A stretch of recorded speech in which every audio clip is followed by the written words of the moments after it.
बिस्मिल्लाहिर्रहमानिर्रहीम। अस्सलाम वालेकुम। इन्फो टीवी में खुश आमदीद। आज 21 अप्रैल 2025 रोज़ सोमवार सऊदी अरब की ताज़ा तरीन खबरों के साथ मैं हूँ वसीम। सऊदी अरब के गैर मुल्कियों के लिए इन्फो टीवी चैनल आए हैं सऊदी अरब भर की और खबरें आज की न्यूज़ बुलेटिन में भी होंगी। वीडियो को मुकम्मल देखिएगा। शुरू करते हैं पहली खबर के साथ। पाकिस्तान की कौमी असम्बली के स्पीकर अय्याज सादिक रियाद पहुँच गए। पाकिस्तान की कौमी असम्बली के स्पीकर सरदार अय्याज सादिक इतवार को सरकारी दौरे पर सऊदी अरब पहुँच गए। रियाद के किंग खालिद इंटरनेशनल एयरपोर्ट पर सऊदी शूरा कौंसिल के स्पीकर शेख डॉक्टर अब्दुल्ला अली शेख ने उनका खैर मकदम किया। सरकारी खबर एजेंसी एसपी के मुताबिक शूरा कौंसिल के रुकन डॉक्टर अली अल शहरानी, सऊदी अरब में पाकिस्तान के सफ़ीर अहमद फारूक और शूरा कौंसिल के कई ओहदेदार भी इस मौके पर मौजूद थे। सऊदी अरब में औसतन उम्र बढ़कर 78.8 हो गई। सऊदी वज़ारत सेहत के तहत सेहत कमेटी ने कहा सऊदी अरब में रहायशियों की औसतन उम्र बढ़कर 78.8 हो गई है। तबक वेबसाइट के मुताबिक कमेटी ने कहा 2024 के सर्वे के नतीजे से ये बात पता चलती है कि 2016 में औसतन उम्र 74 साल थी।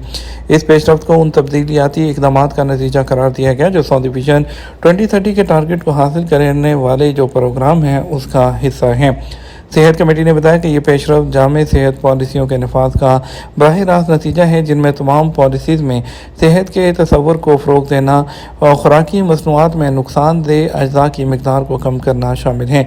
इसके अलावा शुगर, मोटापा और कैंसर जैसे दायमी अमराज की बरवक्त तशखीस को भी फ़ाल बनाया गया जिसका मकसद एहतियाती तदाबीर पर जोर देना, इलाज के मौक़े को बेहतर बनाना और मेयार ज़िंदगी को बुलंद करना है। मक्का मुकरमा में सऊदी मेडिकल टीम ने गैर मुल्की उमरा ज़ायर की जान बचा ली। मक्का मुकरमा में किंग अब्दुल्ला मेडिकल सिटी में खसूसी मेडिकल टीम ने एक 68 साला सूडानी उमरा ज़ायर की जान बचा ली। एसपी के मुताबिक गैर मुल्की उमरा ज़ायर जिसे दिल का दौरा पड़ा था तशवीशनाक हालत में हॉस्पिटल मुंतकिल किया गया था। मेडिकल टीम ने बरवक्त तिबी इमदाद फराहम की और दिल की बंद शरियानों को खोला गया। मक्का हेल्थ क्लस्टर के मुताबिक सर्जरी के बाद सूडानी उमरा ज़ाहिर को तेज़ी से सेहतयाब होने पर हॉस्पिटल से डिस्चार्ज कर दिया गया।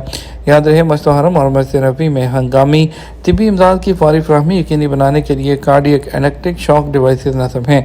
मस्जिद हरम में मुश्किल बुनियादों पर 4 मेडिकल सेंटर 24 घंटे खुले रहते हैं और इमदादी अमला ड्यूटी पर मौजूद रहता है।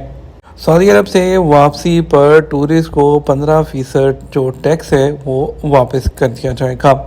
सऊदी अरब में सामान और जो ख़रीदारी है वो करने पर जो टूरिस्ट की तरफ से अदा किया गया 15% जो वैल्यू एडेड टैक्स वैट है उसकी जो नई तरमीम की गई हैं। इस सिलसिले में उन्हें जो है जो ज़कात टैक्स एंड कस्टम अथॉरिटी है उसकी तरफ से एयरपोर्ट पर रवानगी के वक्त उन्हें वापस किया जाएगा।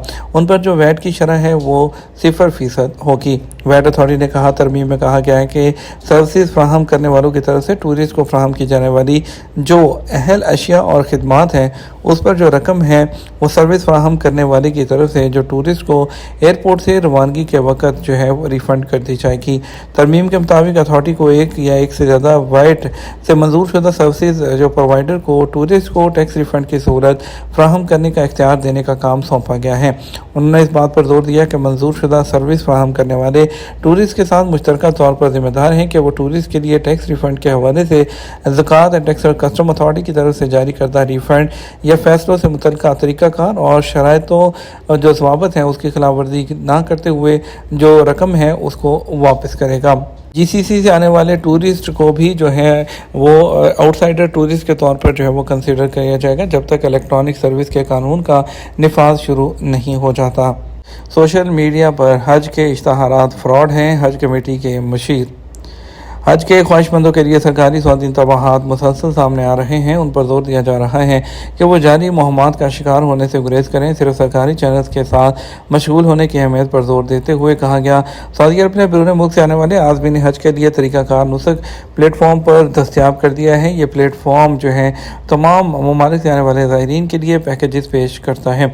नुस्ख हज वेबसाइट के मुताबिक जामे प्लेटफॉर्म का इंतज़ाम वज़ारत हज और उम्रा की जानब से किया जाता है जो 50 से ज़ायद मुल्कों के आज़मीन को पैकेजेस पेश करता है। सर्विस के म्यार और कीमतों के लिहाज से उनके इंतखाब में सहूलत फराहम की जाती है। कौमी हज और उम्रा कमेटी के मशीर अहमद बाजफीर ने अल अरेबिया को बताया कि जो भी नुस्ख प्लेटफॉर्म से बाहर लेन देन करना चाहता है उसे हज की अदायगी का मौका ज़ाया होने का ख़तरा है। उन्होंने कहा सोशल मीडिया पर शाये होने वाले तमाम इश्तहारात जो हैं वो फ्रॉड हैं। जहाँ एक तरफ सऊदी अरब तो मुतअद्दिद ममालिक में سوشل میڈیا پر اپنی خدمات کی تشہیر کرنے والی جعلی حج مہم کا شکار ہونے والوں سے بچنے کے لیے حج کے خواہشمندوں کو متنبع کر رہا ہے۔ وہیں سعودی پبلک اتھارٹی نے اب تک تقریباً 5 لوگوں کو جعلی حج مہم چلانے کے الزام میں گرفتار کیا ہے، جو کہ مقدس مقامات کے اندر عازمین کو رہائش اور ٹرانسپورٹ کی آفر کر رہے تھے، جبکہ حج کے خواہشمندوں کے لیے سرکاری سعودی وارننگز مسلسل جاری کی جا رہی ہیں۔ ان پر زور دیا جا رہا ہے کہ وہ جعلی مہم کا شکار ہونے سے بچیں اور صرف سرکاری چینل کے ساتھ رابطے کی اہمیت پر زور دیتے ہوئے سعودی عرب نے بیرون ملک سے حج کرنے کے خواہشمندوں کے لیے نسک حج پلیٹ فارم کی طرف متوجہ کیا ہے۔ سعودی عرب میں فلم فیسٹیول میں 9 جاپانی فلمیں نمائش کے لیے پیش کی جائیں گی۔ بین الاقوامی سینما کے تجربات کے ایک منفرد آغاز میں 11ویں سعودی فلم فیسٹیول میں جاپانی سینما اسپاٹ لائٹ کے عنوان سے ایک خصوصی تقریب کے ذریعے جاپانی سینما کے حوالے سے ایک تقریب منعقد کی گئی۔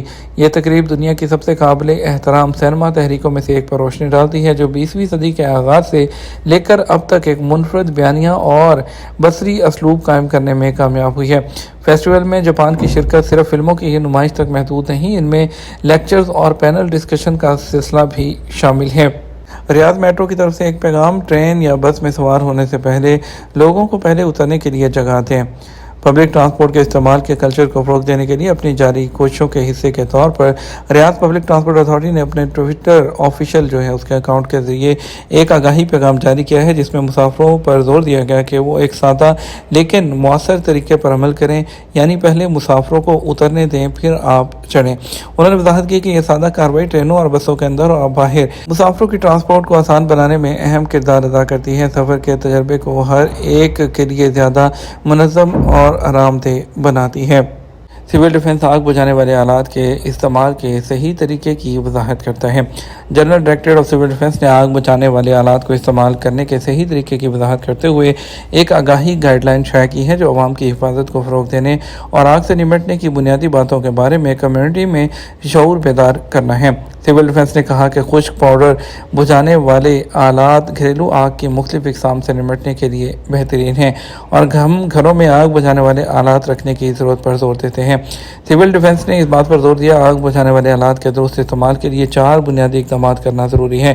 محفوظ فاصلہ برقرار رکھتے ہوئے وہ ڈائریکٹ آگ تک پہنچے، شعلے سے مناسب فاصلے پر کھڑے ہوں، حفاظتی پن کو باہر نکالیں، ہینڈل کو دبائیں اور نوزل کو آگ کی طرف اشارہ کریں۔ ہوا کی سمت میں بجھانے والے آلے کا استعمال کریں اور اسے دائیں اور بائیں وہ گھماتے رہیں تاکہ یہ یقینی بنایا جا سکے کہ آگ مکمل طور پر بجھ گئی ہے۔ محکمہ ڈائریکٹریٹ نے ہر ایک سے گھروں، عمارتوں اور تجارتی اداروں میں آگ بجھانے کے آلات کا استعمال سیکھنے کا مطالبہ کیا ہے تاکہ ایمرجنسی کی صورت میں تیز رفتار رد عمل کو یقینی بنایا جا سکے۔ میرا اور فیملی کا اقامہ ایکسپائر ہے، کیا فائنل ایگزٹ لگ سکتا ہے؟ ایک شخص نے پوچھا ہے کہ میرا اقامہ ایکسپائر ہونے کے ساتھ ہی فیملی کا اقامہ بھی ایکسپائر ہو گیا، کیا اس صورت میں فیملی کے لیے فائنل ایگزٹ ویزا حاصل کر سکتا ہوں؟ سعودی عرب میں امیگریشن قانون کے تحت غیر ملکیوں کے فیملی پر سال 2017 سے فیملی فیس عائد کی گئی ہے، جو کہ پہلے سال 100 ریال فی ماہانہ کے حساب سے وصول کی جاتی تھی، پھر ہر سال اس میں 100 ریال کا اضافہ ہوتا گیا اور 400 ریال فی حساب سے اس وقت تک اب یہ وصول کی جا رہی ہے۔ غیر ملکی کارکن کے اہل خانہ کا اقامہ کیونکہ کارکن کے اقامے سے منسلک ہوتا ہے، اس لیے فیملی فیس کی ادائیگی بھی کارکن کے ہی ذمہ ہوتی ہے۔ فیملی کے ساتھ ہی سعودی عرب میں مقیم غیر ملکی کارکنوں کا اقامہ فیملی فیس کی ادائیگی کے ساتھ مشروط ہے۔ فیملی فیس کی ادائیگی کے بغیر کارکن کا اقامہ تجدید نہیں کرایا جا سکتا۔ قانون کے مطابق کیونکہ فیملی کا اقامہ کارکن کے اقامے کی مدت کے مطابق ہوتا ہے، اس لیے اگر کارکن کا اقامہ ایکسپائر ہوگا تو از خود فیملی کا اقامہ بھی ایکسپائر ہو جائے گا۔ واضح رہے، امیگریشن قانون کے تحت جن لوگوں کے اقامے کسی بھی وجہ سے ایکسپائر ہو جاتے ہیں، جوازات کے سسٹم میں ان کا خروج ہوتا یا خروج نہائی نہیں لگایا جا سکتا، کیونکہ فیملی ممبران کا اقامہ بھی فیملی ہیڈ کے اقامے سے منسلک ہوتا ہے، اس لیے جب تک اقامہ تجدید نہیں کرایا جاتا کسی بھی خروج ہوتا یا فائنل ایگزٹ ویزا نہیں لگتا ہے۔ ایک شخص نے سوال کیا کہ 2017 میں ڈی پورٹ کیا گیا تھا، کیا دوبارہ سعودی عرب جا سکتا ہوں؟ مجھے 5 سال ہو چکے ہیں۔ ماضی میں ڈیپورٹ کیے جانے والے لوگوں کے لیے ممنوعہ مدت کا تعین کر دیا جاتا تھا، جس کے بارے میں ڈیپورٹ ہونے والے لوگوں کو مطلع بھی کیا جاتا تھا۔ साल का जो है कुछ से जो है डिपोर्टेशन के कानून में तब्दीलियाँ हुई हैं, जिसके तहत ऐसे लोग जिन्हें सऊदी अरब से डिपोर्ट किया जाता है, चाहे वो किसी भी रीज़न के तहत डिपोर्ट हुए हों, सऊदी अरब में कभी भी दोबारा किसी वीज़े पर नहीं आ सकते हैं। मज़कूरा कानून के निफाज से पहले जिन लोगों को डिपोर्ट किया जाता था उन पर आमतौर पर पाबंदी 5 साल हुआ करती थी, जिसके बाद इसे कम करके 3 साल भी कर दिया गया था। ताहम अभी रिसेंट कानून में तब्दीली जो हुई है उसके मुताबिक डिपोर्ट होने वालों को ताहयात ब्लैक लिस्ट किया जाता है। ये हमारा अब तक का न्यूज़ बुलेटिन। मज़ीद और अहम खबरों के लिए हमारा शाम 6 बजे का न्यूज़ बुलेटिन देख सकते हैं। इसके साथ हम आपसे इजाज़त चाहेंगे। वीडियो को लाइक और शेयर कीजिएगा। आपके कीमती वक्त का शुक्रिया। अपना ख्याल रखिएगा। अस्सलाम वालेकुम।